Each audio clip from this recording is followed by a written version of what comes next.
ये जो ब्याह शादी होते हैं उसके ऊपर हमारा ख़ास तौर पे देहातों का कल्चर ये है कि उसमें बोस्की पहनते हैं, 2 घोड़े बोस्की और इस तरह मुख्तलिफ घोड़े बोस्की के होते हैं। बड़ा क्वालिटी कपड़ा होता है जो लोग पहनते हैं और बड़ा शान से फिर उसमें फिरते हैं।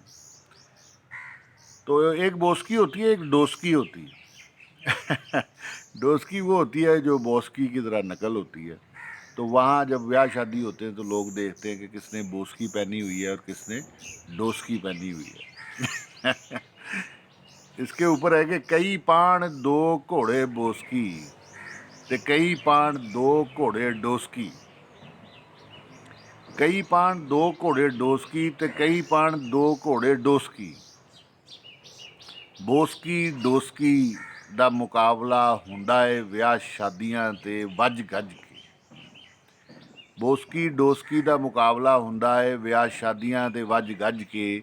ਕਈ ਪਾਨ ਦੋ ਘੋੜੇ ਬੋਸਕੀ ਤੇ ਕਈ ਪਾਨ ਦੋ ਘੋੜੇ ਡੋਸਕੀ। ਵਾਹ ਜੀ ਵਾਹ, 2 ਘੋੜੇ ਬੋਸਕੀ ਤੇ 2 ਘੋੜੇ ਡੋਸਕੀ। ਕਈ ਪਾਨ 2 ਘੋੜੇ ਬੋਸਕੀ ਤੇ ਕਈ ਪਾਨ 2 ਘੋੜੇ ਡੋਸਕੀ। ਮੱਝਾਂ ਵਾਲੇ ਵੀ ਪਾਣ ਤੇ ਘੋੜਿਆਂ ਵਾਲੇ ਵੀ ਪਾਣ, 2 ਘੋੜੇ ਬੋਸਕੀ ਤੇ 2 ਘੋੜੇ ਡੋਸਕੀ। ਚੌਧਰੀ ਵੀ ਪਾਣ ਤੇ ਮਲਕ ਵੀ ਪਾਣ, ਰਾਂਝਾ ਵੀ ਪਾਵੇ ਤੇ ਪੁੰਨੂ ਵੀ ਪਾਵੇ, 2 ਘੋੜੇ ਬੋਸਕੀ ਤੇ 2 ਘੋੜੇ ਡੋਸਕੀ।